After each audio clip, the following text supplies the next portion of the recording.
வணக்கம் எல்லாருக்கும். என் பேரு சௌந்தர்யா லட்சுமி நாராயணன் அண்ட் நீங்க பார்த்துட்டு இருக்கிறது க்ரோ தமிழ் யூடியூப் சேனல். நிறைய மக்கள் சந்தையில என்ன சொல்வாங்கன்னு பார்த்தீங்கன்னா, ஆல் டைம் ஹைல நம்ம முதலீடு செஞ்சோம்னா கண்டிப்பா லாஸ் தான் ஆகும், ரொம்ப ரிஸ்கின்பாங்க. மார்க்கெட் வந்து எப்போ வேணா ஃபால் ஆகலாம், ரிட்டர்ன்ஸ் வராது அப்படின்ட்டு. இந்த மாதிரி டயலாக் வந்து எந்த இடத்துல நம்ம போய் நம்ம ஃப்ரெண்ட்ஸ் கிட்ட பேசியிருந்தாலும் நம்ம கேட்டிருப்போம். பட் உண்மை என்ன? நம்ம ஆல் டைம் ஹைல இன்வெஸ்ட் பண்றது ஹிஸ்டாரிக்கா ரிஸ்கியா இருக்கா, இல்ல இது ஜஸ்ட் ஒரு மார்க்கெட் மித்தா? இன்னைக்கு இதை தான் நம்ம பார்க்க போறோம். இது எல்லாத்தையும் டேட்டா வச்சு பார்க்க போறோம். சரி, ஃபர்ஸ்ட் பேசிக்ஸ்ல இருந்து ஸ்டார்ட் பண்ணலாம் வாங்க.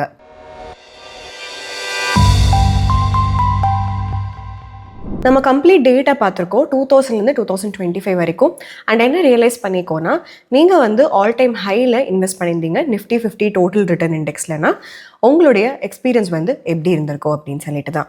சர்ப்ரைசிங்காக ரிசல்ட்ஸ் கொஞ்சம் பாசிட்டிவாக தான் இருந்திருக்கு. நீங்கள் எனி ஆல் டைம் ஹையில் வந்து இன்வெஸ்ட் பண்ணியிருந்தீங்கன்னா 1 இயர் ரிட்டர்ன் வந்து அரௌண்ட் 13% இருந்திருக்கும். அண்ட் லாங் டேர்ம் நம்பர்ஸ் இன்னுமே கொஞ்சம் இன்ட்ரெஸ்டிங்காக இருந்திருக்கு. இதுவே நீங்கள் கொஞ்சம் டேர்ம் ஜாஸ்தி பண்ணி 3 இயர் இல்லைன்னா 5 இயர் ஹரிசானில் பார்த்தீங்கன்னா அப்ராக்சிமேட்டாக வந்து வருவாய் 12% இருந்திருக்கு. அதாவது ஆல் டைம் ஹையில் என்ட்ராது வந்து உங்களோட லாங் டேர்ம் காம்பவுண்டிங்கை வந்து ரூயின் பண்ணுறது கிடையாது. ஸோ முதல் கேள்வி, ஆல் டைம் ஹை வந்து ரிஸ்கியா இல்லை எல்லாரும் சொல்கிற மாதிரி. ஸோ ரெண்டாவது வந்து 25 இயர்ஸ் டேட்டா பார்த்தோம்னா டேட்டா கிளியராக என்ன காட்டுதுன்னா, ஆல் டைம் ஹைல முதலீடு செய்யறது 77% ப்ராஃபிட் அந்த வருஷத்திலே எடுக்கிறதுக்கு வந்து உதவியா இருக்குன்னு சொல்லிட்டு காட்டுது. அண்ட் 34% இன்ஸ்டன்ஸ்ல பார்த்தோம்னா இன்வெஸ்டர்ஸ் வந்து மோர் தென் 20% வருவாய் எடுத்திருக்காங்க ஒரே ஒரு வருடத்துல. அண்ட் மோஸ்ட் இம்பார்ட்டன்டான பாயிண்ட் என்னன்னா, என்டையர் 25 வருடம் டேட்டா பார்த்தோம்னா ஒரு சிங்கிள் இன்ஸ்டன்ஸ்ல கூட இன்வெஸ்டிங் ஆல் டைம் ஹைல பண்ணி நெகட்டிவ் 5 இயர் ரிட்டர்ன் வந்து யாருக்குமே கிடைச்சது கிடையாது. சரிங்களா? க்ளோசர் லுக் பார்க்கலாம் இந்த பிரேக் அவுட்ஸ்ல. ஜனவரி 2000லேருந்து இன்னைக்கு வரைக்கும் பார்த்தோம்னா நிஃப்டி 50 ஆல் டைம் ஹை வந்து end of month 63 times hit பண்ணிருக்கு. அதாவது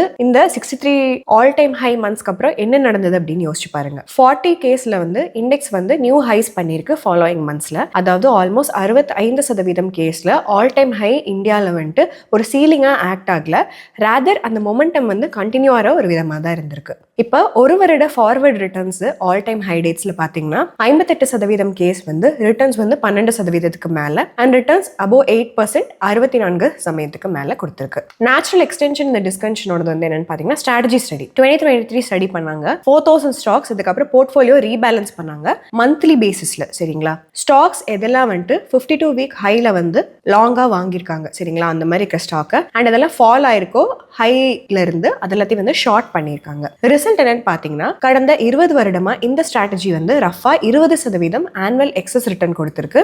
ரிஸ்க் ஃப்ரீ ரேட்டுக்கு ஓவர் நம்ம பார்த்தோம்னா இதை வந்து நிஃப்டி 100 கூட கம்பேர் பண்ணுங்க.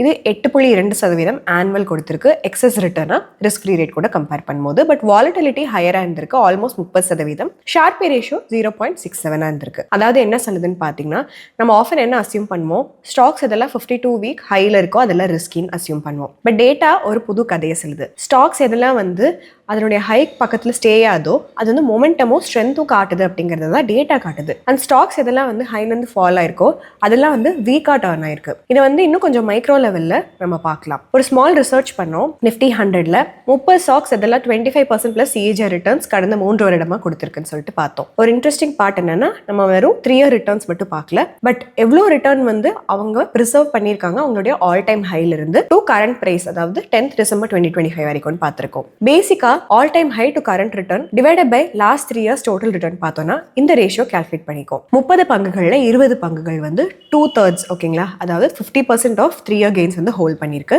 அதாவது ஆல் டைம் ஹை ஹிட் ஆனதுக்கு அப்புறமாவும் இந்த பங்குகள் வந்து மோர் தென் ஹாஃப் ஆஃப் தியர் காம்பவுண்டிங்கை ப்ரொடெக்ட் பண்ணிருக்கு. ஷார்ட்டா சொல்லணும் அப்படின்னா இந்த பங்குகளுக்கு டிரா டவுன்ஸ் வந்து ரொம்ப டீப்பா இல்ல. அண்ட் எஸ், இதுல வந்து 2 பங்குகள் பாத்தீங்கன்னா கனரா பேங்க், அதுக்கப்புறம் பஞ்சாப் நேஷனல் பேங்க். இங்க வந்து ஆல் டைம் ஹையே ரீச் ஆகல டிஃபைன்டு 3 இயர் பீரியட்ல. இன்னொரு ஆங்கிள் என்னன்னு பாத்தீங்கன்னா, இந்த டேபிள்ல 30 கேஸ்ல 8 வந்து ரிட்டர்ன்ஸ் வந்து ஆல் டைம் ஹைக்கு அப்புறமா வந்து ஸ்ட்ராங்கா இல்ல. இது கொஞ்சம் நார்மல் தான். And maybe waiting would have been better அப்படின்னு சொல்லிட்டு நம்ம யோசிச்சிருக்கலாம். பட் இதே பாயிண்ட்ல நம்ம நெக்ஸ்ட் கான்செப்ட் வந்து பார்க்கலாம். யாரெல்லாம் வந்துட்டு மார்க்கெட்ல வெயிட் பண்றாங்களோ அவங்களோட காஸ்ட் என்னன்ட்டு. இந்த ஸ்டடி பேரு காஸ்ட் ஆஃப் டிலேன்னு சொல்லுவோம். அதாவது நீங்க பாட்டம்காக வெயிட் பண்ணிட்டு இருக்கீங்க, நீங்க லாங் டேர்ம்ல எவ்வளவு லூஸ் பண்ணுவீங்க அப்படின்னு சொல்லிட்டு பாக்குறது தான். இது வந்து ஒரு எடுத்துக்காட்டோட புரிஞ்சுக்கலாம். யாராவது ஒருத்தவங்க 10,000 ரூபாய்க்கு மந்த்லி எஸ்ஐபி மார்க்கெட் பீக்ல ஜனவரி 2008 ஸ்டார்ட் பண்ணியிருந்தாங்கன்னா ஆகஸ்ட் 2025 டோட்டல் இன்வெஸ்ட்மெண்ட் 21.2 lakhs இருக்கும். வேல்யூ வந்து 75.23 lakhs வளர்ந்திருக்கும். XARR வந்து 13% நம்ம வச்சிருந்தோம்னா. அதே எஸ்ஐபி வந்து மார்ச் 2009ல யாராவது ஸ்டார்ட் பண்ணிக்காங்கன்னு வச்சிருக்கலாம். மார்க்கெட் பாட்டம்ல ஸ்டார்ட் பண்ணாங்க. Total invested amount 19.8 lakhs, 1.4 lakhs கம்மியா இருக்கும். பட் ஃபைனல் வேல்யூ 64.44 lakhs தான் இருக்கும். அதாவது 10.79 lakhs கம்மியா இருக்கும். ஷாக்கிங்கா XARR வந்து ஆல்மோஸ்ட் சேமா தான் இருந்திருக்கும், 13.05%. பட் டோட்டல் வெல்த் கிரியேஷன் பாத்தீங்க அப்படின்னா லோவரா இருந்திருக்கும். அண்ட் இது வந்து நிறைய டாப் அண்ட் பாட்டம் பீக்ஸ்லயும் நம்ம இந்த விஷயத்தை அப்சர்வ் பண்ணிட்டே வரலாம். ரியலிஸ்டிக்கா யாராலையுமே கன்சிஸ்டன்டா மார்க்கெட் டாப் இல்லைன்னா மார்க்கெட் பாட்டம் ப்ரெடிக்ட் பண்ணவே முடியாது. இந்த ஸ்டடி என்ன காட்டுதுன்னா லாங் டேர்ம் ரிட்டர்ன் டிஃபரன்ஸ் வந்து நம்ம டாப்ல ஆரம்பிக்கிறோமா பாட்டம்ல ஆரம்பிக்கிறோமா அப்படிங்கிறது பேலன்ஸ் அவுட் ஆயிரும், ஆல்மோஸ்ட் வேனிஷ் ஆயிருங்கிறது தான் காட்டுது. பட் க்ரூஷியலா எதை நம்ம புரிஞ்சுக்கணும்னா எல்லா ஆல் டைம் ஹை பிரேக் அவுட்ஸும் வந்து ஒரே மாதிரி இருக்காது. சார்ட்ஸ் ஒரு பிரேக் அவுட் காட்டலாம், பட் ஜென்யூன் மொமெண்டமா இல்லை வெறும் நாய்ஸான்னு பார்க்கணும். நம்ம எப்படி சொல்லலாம்னா குவான்டிடேட்டிவ் செக்லிஸ்ட் வச்சு, இது ஸ்லிம் மெத்தடாலஜி அப்படின்னு நம்ம சொல்லுவோம். வில்லியம் ஓனில் அதுக்கப்புறம் மாடர்ன் மொமெண்டம் ரோல்ஸையும் பார்த்து நம்ம தெரிஞ்சுக்கலாம். சிம்பிளா பிரேக் டவுன் பண்ணலாம். முதல் கேஸ் வால்யூம் பிரேக் அவுட் டேல வந்து ரொம்ப ஹையா இருக்கணும். ரஃப்லி 40% அபோவ் 50 டே ஆவரேஜா இருக்கணும் வால்யூம். சரிங்களா? Break out on high volume வந்து ஜென்ரலா ஸ்ட்ராங் அப்படின்னு நம்ம கன்சிடர் பண்ணலாம். ரெண்டாவதா பார்க்க போறது ரிலேட்டிவ் ஸ்ட்ரென்த். இது ஆர்எஸ் லைன் வந்து நியர் நியூ ஹை இருக்கணும். சிம்பிள் டேர்ம்ல சொல்லணும்னா ஆர்எஸ் வந்து எவ்வளோ ஸ்டாக் அவுட் பர்ஃபார்ம் பண்ணுது மார்க்கெட்ல செக்டர் ஆர் பியர்ஸ்ல அப்படின்னு சொல்லிட்டு காட்டுது தான். ஃபார் எக்ஸாம்பிள் கோவிட் சமயத்துல ப்ராடர் மார்க்கெட் ஃபால் ஆயிட்டு இருந்தது.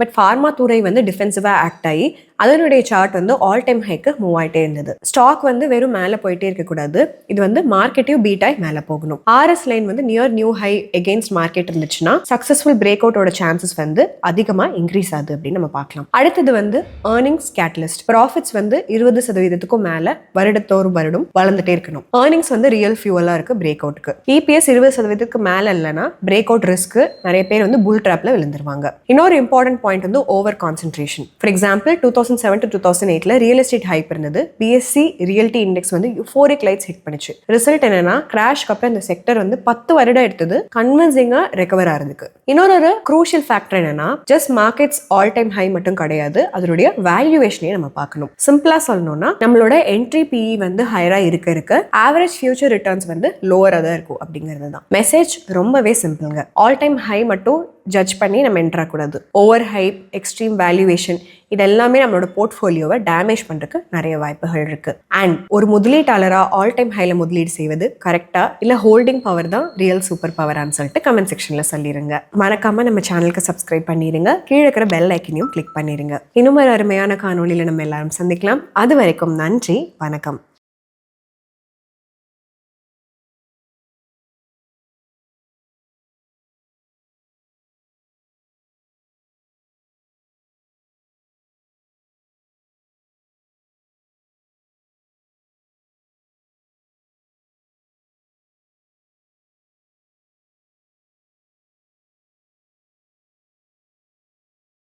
Investment in securities market are subject to market risks. Read all the related documents carefully before investing. Please read the risk disclosure documents carefully before investing in equity shares, derivatives, mutual fund, and or other instruments traded on the stock exchanges.